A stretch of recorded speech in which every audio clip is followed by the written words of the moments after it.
नमस्कार, स्वागत है आपका फायदेमंद फंड्स के एक और एपिसोड में। मैं हूं शैल भटनागर, आपके साथ जुड़ रहा हूं नोएडा स्टूडियोज से। आज हम आपको ऐसे फंड्स के बारे में बताएंगे जिससे या तो आप ग्लोबल टेक्नोलॉजी स्टॉक्स जैसे फेसबुक, अमेजन और गूगल में हिस्सेदारी खरीद सकते हैं, या फिर एक ऐसे सेक्टर में निवेश कर सकते हैं जो इस कोविड समस्या के संकट के बीच में शानदार तरीके से मुनाफा और बहुत बेहतरीन रेवेन्यू कमा रहा है। आज इस सफर में मेरे साथ मुंबई से जुड़ रही हैं कविता थपलियाल। शुक्रिया शैल जी। और हमारा फोकस हमेशा की तरह आप सबके मुनाफे पर होगा, लेकिन फायदेमंद फंड्स के बारे में एक बार फिर आपको बताते हैं। हमने यहाँ पर हर उम्र के निवेशक के लिए पोर्टफोलियो बनाया है। हमने 4 पोर्टफोलियोज तैयार किए हैं, जिसमें से आज हम बात करेंगे यंग कपिल कमल और स्नेहा की, जिनका पोर्टफोलियो फायदेमंद फंड ने बनाया और इन्होंने अपने परिवार की और अपने निवेश की शुरुआत की है। तो आइए कमल। फाइनेंशियल प्लानिंग में रैंक एमएफ के हेड श्री ओमकेश्वर सिंह साहब ने उनके लिए 4 फंड्स का बेहतरीन पोर्टफोलियो जमाया था। इनमें से ये पोर्टफोलियो आपके सामने फिलहाल स्क्रीन पर आएगा, और इस पोर्टफोलियो में से पिछले हफ्ते अगर आप हमारे साथ जुड़े हुए थे तो हमने यूटीआई इक्विटी फंड को बहुत ही बारीकी से एनालाइज किया था। क्या कारण थे इन रिटर्न्स के, वो सब आपको बताया गया था। आज हमारे रडार पर है Parag Parikh long term equity fund, और इस फंड के मैनेजर श्री रौनक ओंकार सिंह साहब हमारे साथ जुड़ेंगे। रौनक जी, आपका स्वागत है। धन्यवाद, थैंक यू मुझे इनवाइट करने के लिए।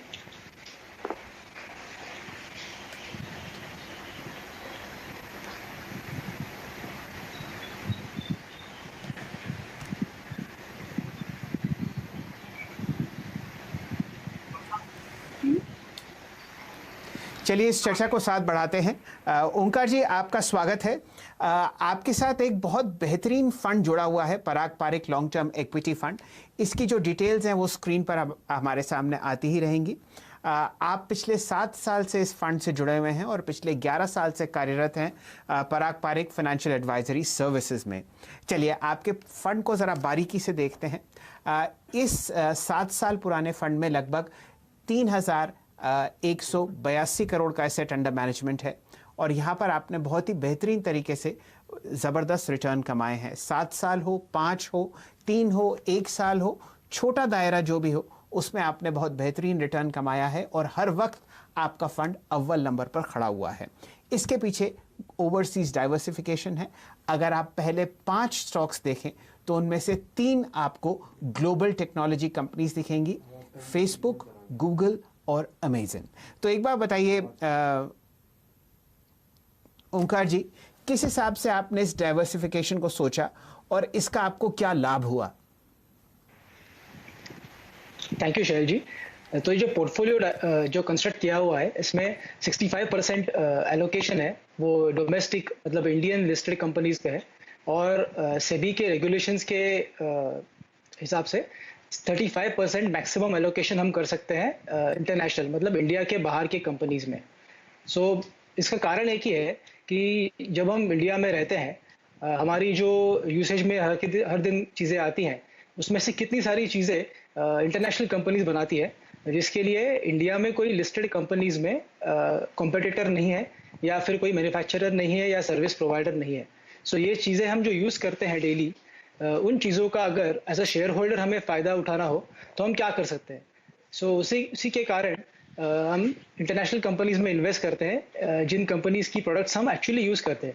फॉर एग्जांपल गूगल लीजिए, गूगल की सर्च हम सब लोग करते हैं, बट गूगल जैसी कंपनी इंडिया में नहीं है, और गूगल जैसी unique company all over the world किसी और कंट्री में भी नहीं है। अमेरिका में भी गूगल जैसी कंपनी इनके साइज की कंपनी नहीं है। सो ऐसी यूनिक अपॉर्चुनिटी में अगर हमें इन्वेस्ट करना हो तो हमें इंडिया के बाहर की कंपनीज में देखना होगा, और इन अपॉर्चुनिटीज़ को देखते समय एक चीज़ याद रखनी होगी कि जो बिजनेस के फंडामेंटल्स है, ये कंपनी की परफॉर्मेंस है, प्रॉफिट्स है, कैश फ्लोज है, जो भी हम बिजनेस के पैरामीटर्स ध्यान में रखते हैं, उन सभी पैरामीटर्स को याद रख के, उन सभी पैरामीटर्स को सोच समझ कर एनालाइज करके उसी के बाद इन्वेस्ट करना है। और ये भी समझना है कि हर एक अपॉर्चुनिटी जब इन्वेस्ट करते हैं वो हमेशा वैल्यूएशन के हिसाब से भी रीजनेबल हो। जी, तो ऐसा करते हैं रौनक जी, जरा फंड में डिटेल्स में जाते हैं। आपके पास लगभग 3100 करोड़ रुपए हैं एसेट्स अंडर मैनेजमेंट में। बहुत ही कॉन्सेंट्रेटेड पोर्टफोलियो है, सिर्फ 25 स्टॉक्स का। हम लोग बहुत सारे फंड एनालाइज करते हैं, कहीं 58 हमको फंड्स स्टॉक्स दिखते हैं, कहीं 70। आपके पीछे, इस सोच के पीछे कोई कारण है कि आपने सिर्फ 25 फंड्स चूज किए हैं और बहुत ही कंसंट्रेटेड पोर्टफोलियो में आप फिलहाल निवेशित हैं? पोर्टफोलियो कंसंट्रेशन जो चीज़ होती है, ये हर एक फंड मैनेजर की स्टाइल होती है, और इसे समझने के लिए ओवर डाइवर्सिफिकेशन या अंडर डाइवर्सिफिकेशन की चीज़ समझनी होगी कि अगर आप 30 स्टॉक्स है, ये आपका एवरेज है, अगर उसको आप 3 गुना करते हैं या 90 स्टॉक्स पोर्टफोलियो में डालते हैं या 100 स्टॉक्स लेते हैं, और हर एक स्टॉक को 1% अगर आप एलोकेट करते हैं पोर्टफोलियो में, अगर वो 1% वाला स्टॉक डबल भी हो जाए तो आपके पोर्टफोलियो का ज़्यादा मुनाफा नहीं होगा। या फिर अगर आप सिर्फ 2 ही स्टॉक्स पोर्टफोलियो में रखते हैं और 2 कंपनीज जो आपको सबसे अच्छा पसंद है उसकी 50-50% एलोकेशन पोर्टफोलियो में करते हैं, उसका अगर एक कंपनी में कुछ गड़बड़ हो जाए या प्रॉफिट्स नहीं आए या कंपनी में कुछ प्रॉब्लम हो जाए और उसकी स्टॉक गिर जाए तो आपके पोर्टफोलियो का काफ़ी घाटा हो सकता है। तो उसके लिए एक average number of stocks portfolio में होने चाहिए, जिससे आपकी जो इन्वेस्टमेंट है वो कंपनी में हो जिस कंपनी की ग्रोथ से आपको फ़ायदा हो। उसके लिए 25 से 30 स्टॉक, ये स्टैटिस्टिकली भी लोगों ने देखा है कि ये सबसे ज़्यादा अच्छी रेंज है इन्वेस्ट करने के लिए। यहाँ पर चलिए थोड़ा सा आपके एलोकेशंस की बात करते हैं। रौनक, हम थोड़ा सा मिड कैप स्मॉल कैप के बारे में समझना चाहते हैं आपसे, क्योंकि पिछले 3 महीने हमने देखा कि इनमें अच्छी खासी रैली हमें देखने को भी मिली है। क्योंकि आप एक मल्टी कैप फंड है, क्या आगे चलकर आप अपना एक्सपोजर इसमें बढ़ाएंगे? फिलहाल मिड कैप में लगभग 15%, स्मॉल कैप में 14% के आसपास आपका एक्सपोजर है, लेकिन जिस तरह से मार्केट ने मूवमेंट दिखाई है मिड कैप स्मॉल कैप में, आपको लगता है कि आगे इसमें और निवेश करेंगे आप? क्योंकि हालांकि आप एक लंबी अवधि के लक्ष्य के लिए अपने फंड को सजेस्ट करते हैं, गोल ओरिएंटेड इन्वेस्टमेंट के लिए अपने फंड्स को सजेस्ट करते हैं, लेकिन क्या एक्सपोजर एलोकेशन में विद इन इक्विटी कोई बदलाव होंगे, रौनक? जी, तो हमें जब इन्वेस्ट करते हैं, हम पहले से डिसाइड नहीं करते कि हमें मिड कैप कंपनी में इन्वेस्ट करना है, स्मॉल कैप में इन्वेस्ट करना है या लार्ज कैप में इन्वेस्ट करना है। हम देखते हैं कि हमारी जो इन्वेस्टमेंट यूनिवर्स है, जितनी कंपनीज में हम इन्वेस्ट करना चाहते हैं, उन कंपनीज में कौन सी ऐसी कंपनीज है जो वैल्यूएशन में भी रीजनेबल है, जो बिजनेस हमें पसंद है और जिनकी मैनेजमेंट पे हम भरोसा करते हैं। और ये सब कंपनीज में कोई कंपनी मिड कैप भी हो सकती है, स्मॉल कैप भी हो सकती है। ये जो रिसेंटली मिड कैप या स्मॉल कैप कोई महीनों से रैली चल रही है, उसे हम नहीं देखते ज़्यादा, बिकॉज जो कंपनीज है अंडरलाइन, जो बॉटम अप हम लोग देखते हैं कंपनीज में, हमें उन कंपनीज में फोकस करना ज़्यादा पसंद है। और आगे जाके भी वैल्यूएशन हमारा इंपॉर्टेंट क्राइटेरिया होगा ये कंपनीज चूज करने के लिए। सो अगर small cap mid cap companies में वैल्यूएशंस अच्छे लगेंगे तो हम डेफिनेटली उनको चॉइस कर सकते हैं फंड में। जी, ओमकार साहब, आपसे एक आखिरी प्रश्न पूछते हैं। हमारे साथ आपने इतनी शानदार तरीके से समझाया कि ग्लोबल डाइवर्सिफिकेशन कितना ज़रूरी है।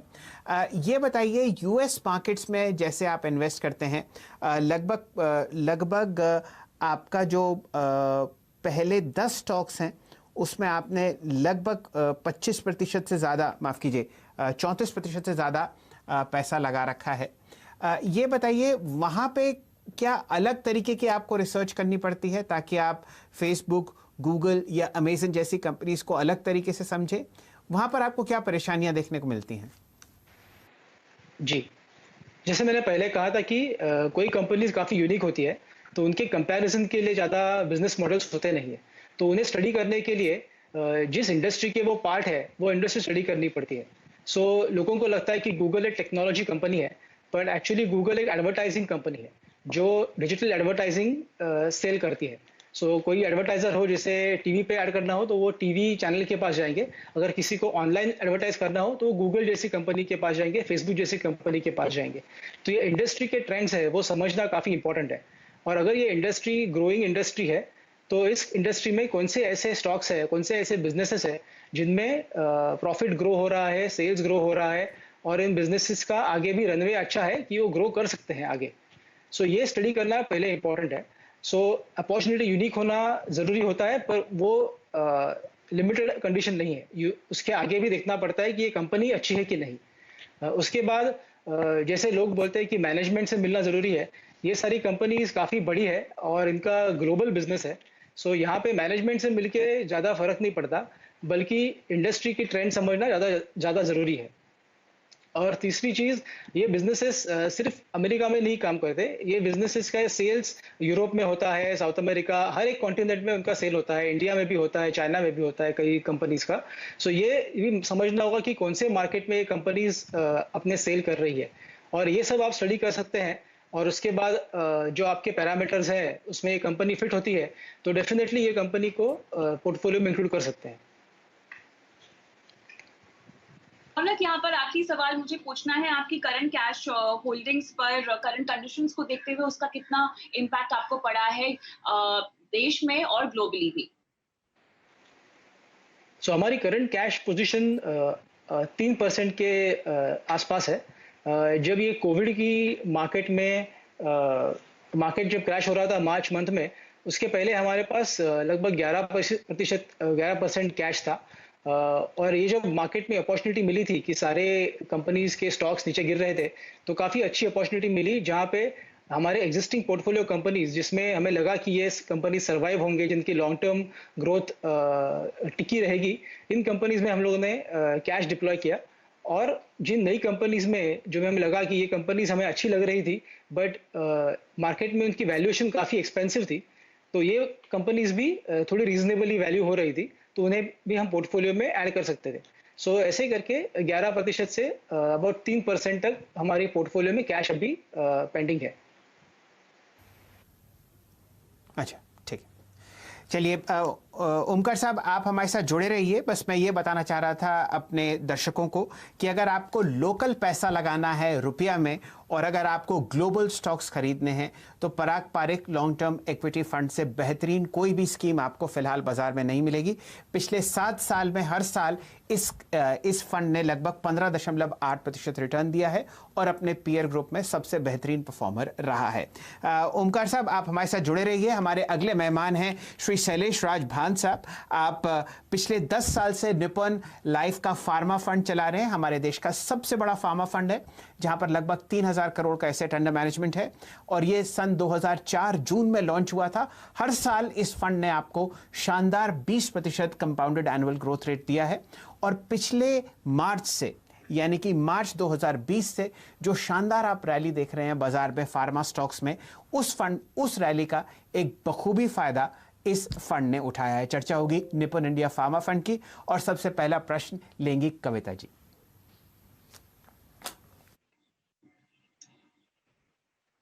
ऑलराइट, शैलेश राजभान जी, स्वागत है आपका सीएनबीसी आवाज के इस खास शो फायदेमंद फंड में, जहां पर हम आज आपके फंड को कवर कर रहे हैं विस्तार से।